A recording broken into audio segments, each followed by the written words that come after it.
Dr. Sage here, back to continue our discussion of the integumentary system. In particular, today's video, we will describe the functions of the integumentary system. By the end of this video, you should be able to describe the different functions of the skin and the structures that enable them, and also explain how the skin helps maintain body temperature.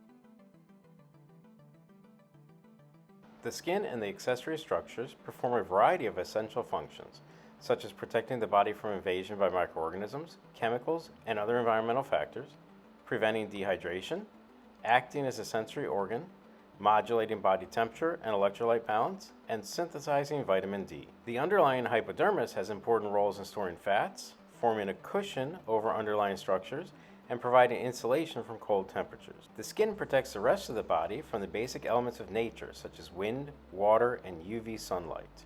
It acts as a protective barrier against water loss due to the presence of layers of keratin and glycolipids in the stratum corneum.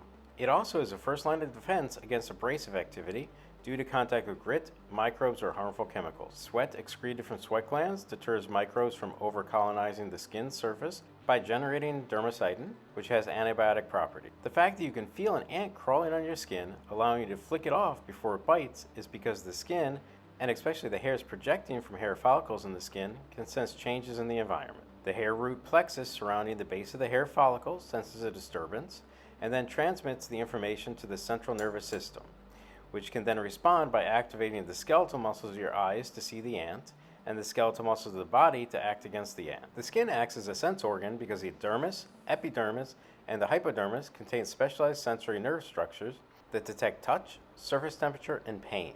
These receptors are more concentrated on the tips of the fingers, which are most sensitive to touch, especially the Messinger corpuscle, which responds to light touch, and the Pacinian corpuscle, which responds to vibration.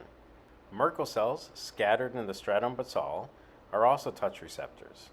In addition to those specialized receptors, there are sensory nerves connected to each hair follicle, pain and temperature receptors scattered throughout the skin, and motor nerves innervate the erector pili muscles and glands. This rich innervation helps us sense our environment and react accordingly. The integumentary system helps regulate body temperature through its tight association with the sympathetic nervous system, the division of our nervous system involved in our fight or flight responses. The sympathetic nervous system is continuously monitoring body temperature and initiating appropriate motor responses.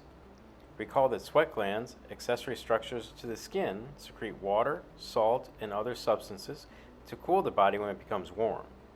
Even when the body does not appear to be noticeably sweating, approximately 500 milliliters of sweat are secreted a day. If the body becomes excessively warm due to high temperatures or vigorous activity, sweat glands will be stimulated by the sympathetic nervous system to produce large amounts of sweat, as much as 0.7 to 1.5 liters per hour. When the sweat evaporates from the skin's surface, the body is cooled as body heat is dissipated. In addition to sweating, arterioles in the dermis dilate so that excess heat carried by the blood can dissipate through the skin and into the surrounding environment. This accounts for the skin redness that many people experience when exercising. When the body temperature drops, the arterioles constrict to minimize heat loss, particularly in the ends of the digits and tip of the nose. This reduced circulation can result in the skin taking on a whitish hue. Although the temperature of the skin drops as a result, passive heat loss is prevented, and internal organs and structures remain warm. If the temperature of the skin drops too much, such as environmental temperatures below freezing, the conservation of body core heat can result in the skin actually freezing, a condition called frostbite. The epidermal layer of human skin synthesizes vitamin D when exposed to UV radiation. Vitamin D is essential for normal absorption of calcium and phosphorus, which are required for healthy bones. The absence of sun exposure can lead to a lack of vitamin D in the body, leading to a condition called rickets, a painful condition in children where the bones are misshapen due to a lack of calcium causing bow-leggedness. Elderly individuals who suffer from vitamin D deficiency can develop a condition called osteomalacia, a softening of the bones.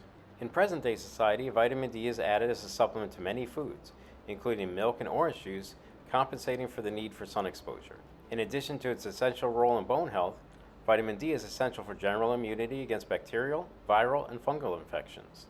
Recent studies are also finding a link between an insufficient vitamin D and cancer. This has been our discussion on the functions of the integumentary system. Next time we will continue our discussion on the integumentary system. Until next time, this has been Dr. Sage.